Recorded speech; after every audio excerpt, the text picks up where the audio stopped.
Mic check. 1, 2. Are we recording? Hi, I'm Michelle Bernstein, an award-winning chef, restaurateur, and mom. I have a lot on my plate, including my psoriatic arthritis symptoms. That's why I was prescribed Cosentyx. It helps me move better.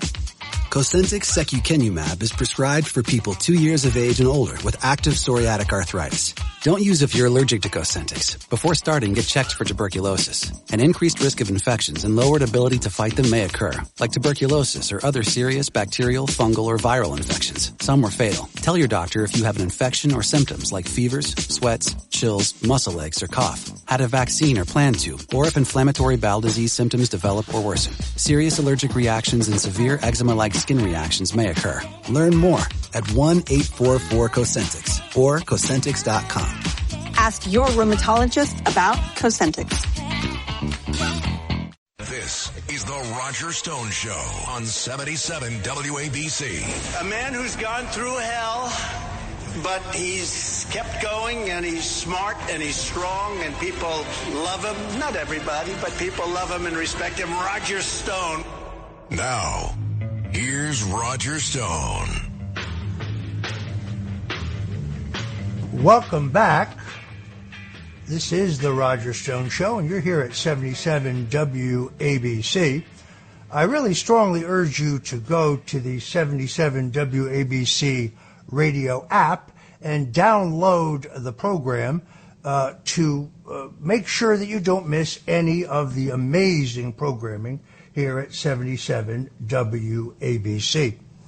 I'm talking about Larry Kudlow on Saturdays, the man who turbocharged the American economy where he implemented the tax cuts and regulatory cuts under President Donald Trump.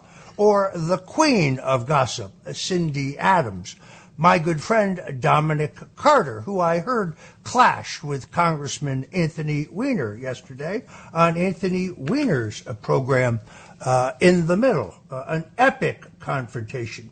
You don't want to miss any of that, folks, so please go to 77 WABC's app. You can find it on the App Store and download it to your phone. I also want to point out that you can listen to us at WABCradio.com, where we are downloading, live streaming in 73 countries around the world. So you don't have to miss any of what we are doing here at the Roger Stone Show or any of this great programming. We are waiting for Garrett Ziegler of the Marco Polo organization. And some of you may have seen recently that the FBI whistleblower was indicted for lying about the Burisma Energy Company and their interaction with the Biden family. That has led some people to believe that the case against Hunter Biden is falling apart, but Garrett Ziegler of the Marco Polo nonprofit organization does not think that is the case, and he joins us now. I appreciate it, Roger. Thanks for having me on. A lot to talk about. Garrett, thank you very much for joining us. You are a former White House aide to President Donald Trump. You're also the hardest working man I know, and you and a very small and probably undercompensated staff have done an amazing job of digitizing and making available all of Hunter Biden's laptop material. Now, since I have myself received a subpoena from Hunter Biden's lawyers, which is an absurdity because all I know about Hunter Biden's laptops are what I read in the New York Post or read in Breitbart News or what I later read at your website, which is marcopolousa.org. And I got a threatening letter telling me that I can't talk about this anymore, which I ignored. Many people, particularly Dan Goldman, the congressman from Manhattan, are trying to say that this action by David Weiss, the U.S. attorney in Delaware, who's now a special counsel investigating Hunter Biden, means that the case against Hunter is falling apart. Why don't we start here, Garrett? Why don't you give us a brief background on Mr. Weiss and his handling of this case from the beginning, and take us to where we are today?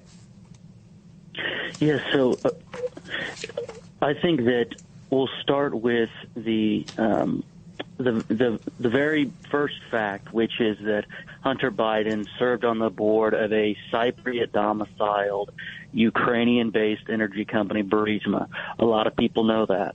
Well, what this FBI confidential human source told to his handler based out of the Seattle field office is that he spoke with folks connected to Burisma, that they paid Joe and Hunter a $5 million bribe to each of them.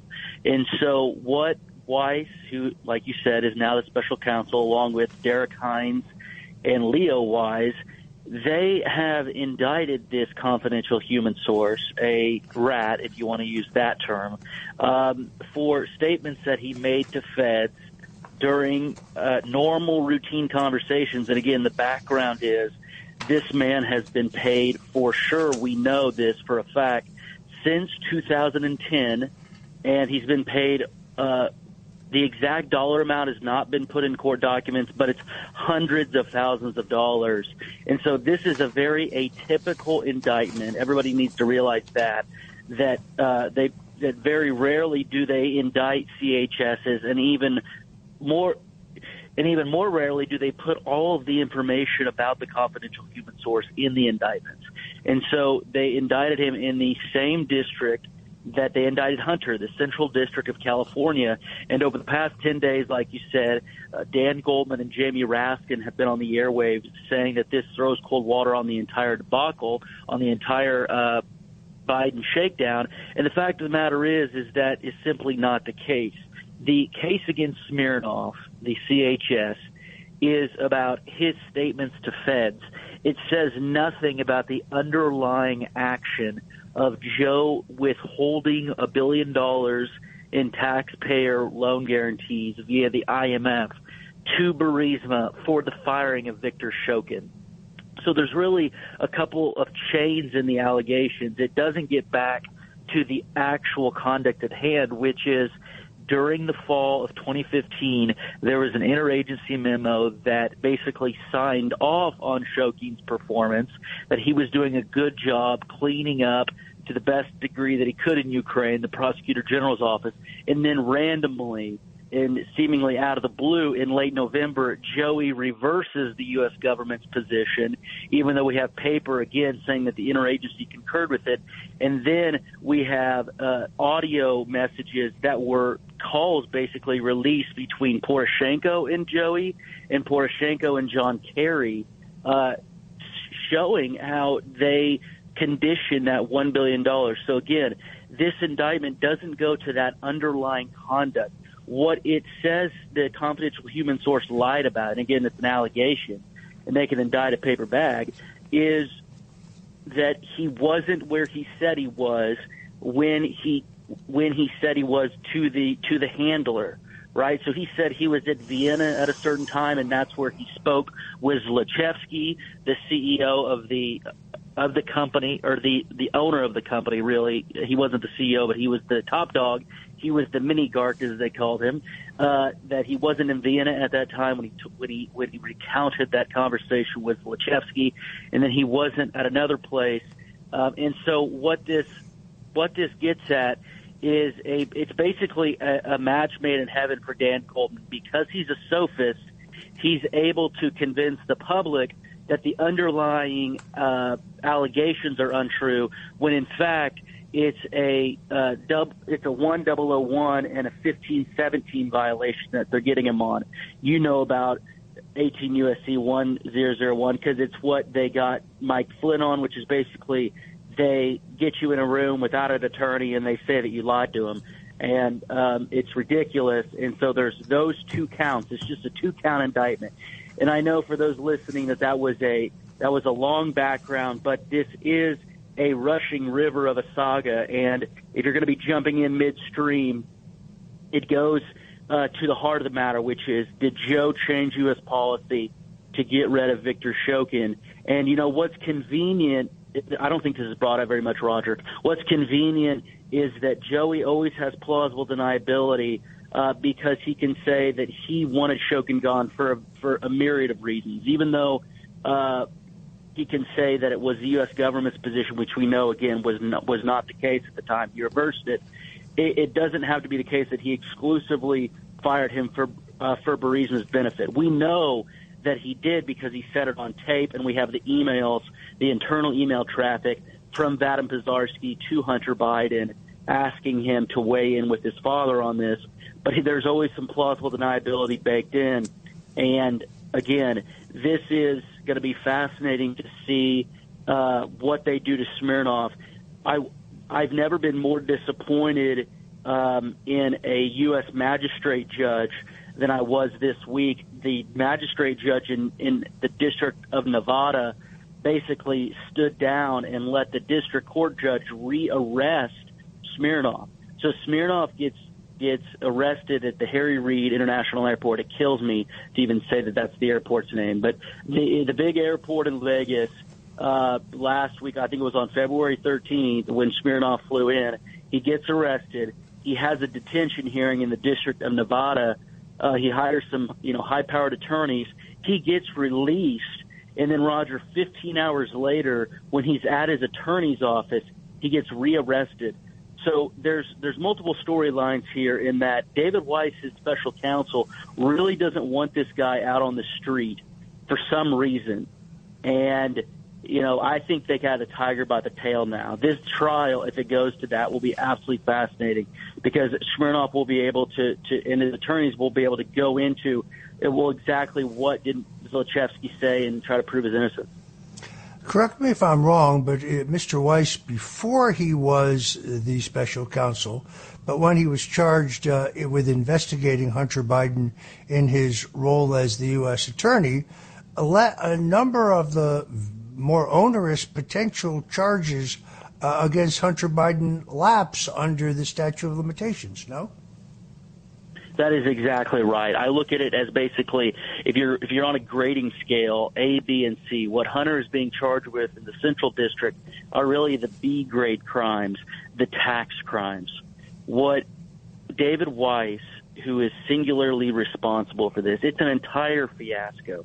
But ultimately, he could have made it happen if he wanted to, if he actually cared about the equal application of the law. And not just maintaining the Delaware way. What they would have indicted Hunter on is FARA violations and money laundering to the tune of multiple millions of dollars. So the gun charge, the special counsel has filed charges in two different venues against Hunter for those at home. The gun charge in the District of Delaware are what the guys in my group call C-grade charges. We think they're stupid. In fact, it's not that I agree with Abby Lowell, but I agree with the Second Amendment in that Hunter may actually have a defense there because a circuit court opinion said that statute is unconstitutional. So David and Leo Weiss and Derek Hines, we call them the limited hangout artist. They are charging Hunter for the dumbest stuff. We lay out in our report, which anybody can go read for free at BidenReport.com, 459 violations of state and federal laws and regs. And they're charging Hunter for the C and B grade crimes. These are things that make Hunter look like just a normal swamp captain when in fact he was much bigger than that because of who his daddy is, right? The story is not that there's never been a black sheep son of a politician before. That story is as old as Washington, D.C. What makes it so fascinating is the guy was the son of the sitting VP, and he left his laptop. And so we have all these first-degree communications proving their complicity. And you mentioned the subpoena they served you, Roger, this ridiculous overbroad subpoena that they also issued to me in the Delaware court case. They won't accept the reality that he just forgot to pick up his laptop. Kevin Morris and all these other characters are trying to spin you and Keith Abloh and Tyler Nixon into this total fiction. They said that, that somehow Keith Abloh made a clone of Hunter's laptop. That laptop that Hunter left there was picked up by the DEA. Keith Abloh didn't touch it for a second. And we know that for a fact because Keith Abloh spoke to one of my friends, Brad Birkenfeld. And so, this entire thing is a result of Hunter not being able to accept reality. If he were to just buck up and be a man and say, guess what, I messed up, forgive me, the country would treat him much differently. But it's this digging in of the heels, aided and abetted by Kevin Morris and all of his cash, that is prohibiting us from moving forward. But I'm very displeased with the special counsel's office. They're charging the wrong stuff. The tax stuff is important, but the meat of the crimes are the money laundering. It's like trying to get Al Capone. Yeah, they got Al Capone with taxes, but, it's really a failure of the feds not to get him on the meaty stuff. Yeah, one of the false narratives that gets repeated in social media and elsewhere over and over again is that Hunter Biden was treated worse than Roger and Nydia Stone because we evaded $2.3 million in taxes. Let me be very clear. He failed to report almost $10 million in income, never reported it. My wife and I have reported every single penny of our income and have accurately reported every single of our rather meager assets. There was never any finding that we hid or improperly reported anything. Now, we cannot pay. Unlike Hunter Biden, I don't have some Hollywood sugar daddy to waltz in and pay my enormous tax bills, so I struggle to pay them on a monthly basis, and sadly, I'll be paying them for the rest of my life. But apples and oranges, we evaded not a penny, and our tax filings are entirely accurate. But that doesn't stop people from smearing you every day. Garrett, tell us about the Marco Polo organization, what you have done, and where can people get the fruits of your research? Yes, thank you. And I'll just add one quick thing about that apples and oranges comparison. They have, because of his laptop and other things, real quick, Roger, he took so many willful acts. There are so many examples of Hunter paying for hookers, blow, and other things when he knew he had outstanding tax liabilities. So again, it's apples and oranges. Part of that research, the reason why I can say that so confidently, and Hunter will never sue me for defamation, is because, like you said, our Marco Polo group, which is basically private investigators, an attorney, forensic accountant, we are taking the tools of private investigative work and applying them to opposition research. That's what we do. We do opposition research. We're not a private firm. We're a nonprofit C3. And our big project, the thing that we spent over 2 years on, is writing this comprehensive dossier about the laptop. And the reason why they have a particular hatred for me is because, like you said, we put all the emails online for free, and any reporter in the world, or any person in the world for that matter, can go look through those and download them themselves. So if anybody listening to this wants to go and look at all the emails, all 128,000 of them that concern the American First family and their degenerate criminal son, you can go to BidenLaptopEmails.com, or if you want to look at all the photos, get this, we just ran some stats on our site, and the email site, Biden Laptop Emails, still gets about 2,500 unique visitors per day. Again, if you do the math, that's several hundred per hour. Our photo site, BidenLaptopMedia.com, is getting 15,000 unique visitors per day still, and it was released last June. So if you want to look at all the photos, and the photos have all the metadata attached to them. So again, Denver Riggleman, who's a failed congressman, never Trumper, Trump derangement syndrome loon down in Virginia, he said that none of it has a chain of custody. It's not verifiable. If you want to prove Denver Riggleman wrong, go to BidenLaptopMedia.com, download all of the metadata, and say, Denver, in America, it's on the person making the allegation to provide evidence. So where is your evidence of falsification? All we did was take the data from his abandoned device and put it online and redacted the genitalia. There is considerable genitalia, not only of Hunter Biden, but Beau Biden's widow, again, I want everybody at home to realize the President of the United States approved and publicly supported an affair between his son and the widow of his dead son. Get that through. Everybody needs to understand that in March of 2017, Joey gave an approving quote to Vanity Fair and the New York Post when it came out that Hunter was banging his brother's widow. That is what decency means to the Bidens. So folks, Jill said that we're restoring decency. Folks, if you're just tuning in, we're talking to Garrett Ziegler of the Marco Polo organization, and we'll be right back with more from Garrett Ziegler. ChatGPT Plus is free for college students through May. Here's the thing. You've got a lot to do between now and then. Studying for finals, writing papers, trying to keep your life on track, and ChatGPT can help with all of it. It can quiz you for your econ exam, make a study guide from your French notes, plan out your meals and study breaks. It can get really specific on how you like to learn. It can even help you come up with ways to stop procrastinating. So from now until summer break, take advantage of all the ways ChatGPT can make your life easier. Restrictions apply. This episode is brought to you by Progressive Insurance. Do you ever find yourself playing the budgeting game? Well, with the Name Your Price tool from Progressive, you can find options that fit your budget and potentially lower your bills. Try it at Progressive.com. Progressive Casualty Insurance Company and Affiliates. Price and coverage match limited by state law. Not available in all states.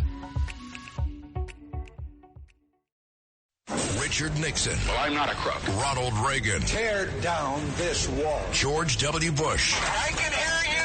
The rest of the world hears you. And Donald Trump. And a friend of mine for a long time, he only likes politics. If you ask him about how are the Yankees doing, he has no interest. If you ask him almost anything, he likes politics, and he's a professional at the highest level. Roger Stone. All of these presidents relied on one man to secure their seat in the Oval Office. That man is Roger Stone. This is the Roger Stone Show on 77 WABC. Welcome back. This is the Roger Stone Show. We're visiting with Garrett Ziegler of the Marco Polo nonprofit organization. You can find them at marcopolousa.org, where you can either download the contents of Hunter Biden's laptop, or you can order a bound version. That's what I've done. I've given it to a number of my friends. It is both shocking and compelling.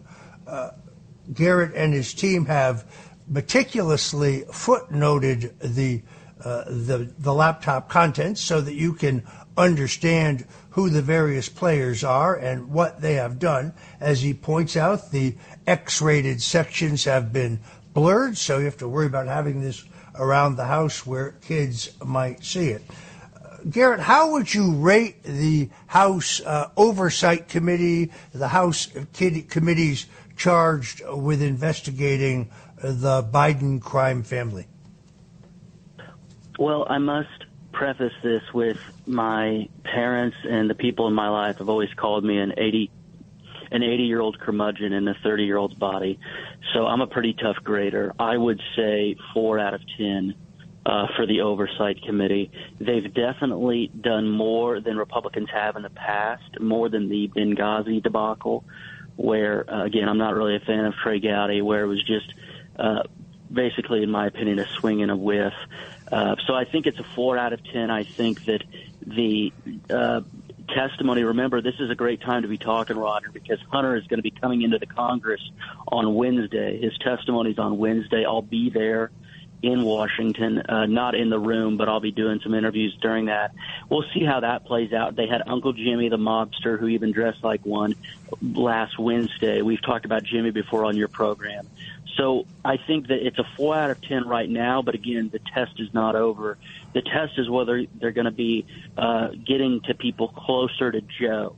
Rob Walker, these folks are essential to the Biden grift, but folks like Mel Monzak, for example, Joe's law partner going back to 1969, he's been his power of attorney since 1986. Monzak knows where the figurative bodies are buried.